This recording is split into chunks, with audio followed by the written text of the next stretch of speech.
तो मैं यहाँ साइफर केस की हेयरिंग के अंदर आ गया। अब मैं बाहर निकल के पूछता हूँ कि खान साहब ने क्या कहा है।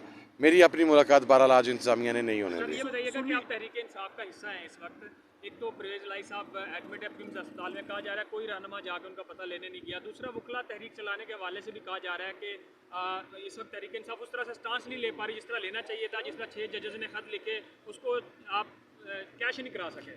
नहीं देखें, कैश क्या करवाएं, आपने हर चीज़ के ऊपर एक अकॉर्डिंगली नैरेटिव डेवलप करके उसके ऊपर अपनी राय का इजहार करना होता है। मैंने तो स्ट्रेट अवे कहा कि इतना हसास मामला है, 6 जजेस ने ख़त लिखा है, ये कोई डस्टबिन में फेंकने वाली चीज़ नहीं है, इसके ऊपर इंक्वायरी होनी चाहिए। और जो कल्प्रेट्स हैं जिन्होंने ये हरकत की, और स्पेशली उसके अंदर जो इल्ज़ामात की नौइयत है वो बहुत संगीन है कि बेडरूम्स के अंदर कैमरे लगाए गए हैं, वहाँ पर ऑडियो रिकॉर्डिंग्स वहाँ पर की गई हैं।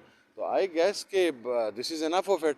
और फिर उसके अंदर ये तमाम चीज़ भी वाज़ेह आ गई कि फिर इन केसेस में किस तरीके से जजेस को प्रेशराइज़ करके उनको ब्लैकमेल करके, तो गुज़श्ता 2 साल से खान साहब के ख़िलाफ़ हम तमाम लोगों के ख़िलाफ़ फैसले लिए जा रहे हैं। तो मैं तो स्ट्रेट अवे कह रहा हूँ कि इंक्वायरी होनी चाहिए इसके ऊपर।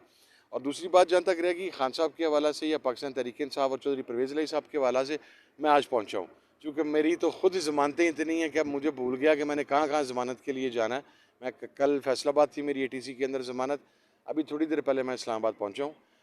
मेरी खान साहब से मुलाकात थी, वो नहीं होने दी गई क्योंकि मेरे से कोई ख़ुसूसी मोहब्बत है। उसके बाद मैं साइफर में आया। अब यहाँ से मैं इंशाल्लाह अलकुल्स कॉन्फ्रेंस है, मैं परवेज़ इलाही साहब का पूछने जाऊँगा। हमारे बड़े हैं, हमारे बुज़ुर्ग हैं, क्यों नहीं जाना?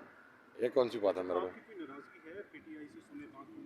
किस बात पे? किसी भी चीज़ को लेके यार नाराज नहीं नहीं नहीं, मैं बिल्कुल खफा नहीं हूँ। देखें, किस चीज़ पर खफा होना, मेरे से तो अभी आज ज़िमनी इंतखाबात के टिकट्स हमने जारी किए हैं, वो सुन्नी इत्तेहाद कौंसिल के जारी किए हैं। तो अगर मेरी कोई रिजर्वेशन या कोई खफगी होती तो आपको ये भी पता है मैं उसका इजहार भी बरमला कर देता हूँ। मैं कोई ज़्यादा बात अंदर रखने का कायल नहीं, किसी किस्म की कोई अच्छा ऐसी ये बताइए कि बात जो नहीं। सुन्नी इत्तेहाद कौंसिल के प्लेटफॉर्म से आप टिकट्स दे रहे हैं ज़बरी इंतखाबात में, जो लोग जीतेंगे वो बाउंड होंगे पॉलिसी के, पार्टी के, जिस तरह वो मुनहरफ नहीं जी हो बिल्कुल, सकेंगे। वो मुनहरफ नहीं हो सकेंगे। और अभी भी जिन लोगों ने ज्वाइन की है, जब ज्वाइनिंग करवाई गई थी बेसिक पर्पज़ ये था। रिज़र्व का तो हमें पता था ये 7 वाला ऑफिस जो है ये मेलाफाइडली हमें देगा नहीं, लेकिन वो ये था कि वो 350 पार्लियामेंटेरियन फ्लोर क्रॉस ना कर सके। और आप देख लें हमारे हर मरतबा वोट्स पूरे हुए हैं तमाम काउंटिंग्स के अंदर, इस वजह से उनको रोका गया था। और जो अब इस पे लड़के आएंगे वो भी इंशाल्लाह पार्टी पॉलिसी के पाबंद होंगे। पॉलिसी इमरान खान की होगी। अच्छा सर, ये बता दें अल्लामा राजा नासिर बास सेनेटर मुंतखब हो गए, उनके लिए क्या?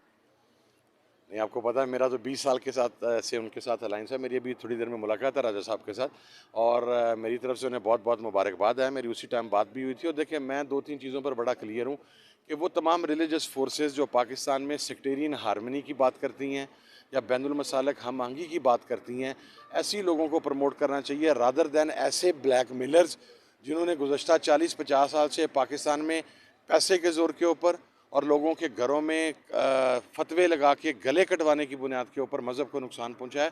तो राजा साहब की सेनेट के अंदर आमद जो है वो इंतहाई खुश आइंदा और मैं इसे वेलकम करता हूँ। Thank you. अदनान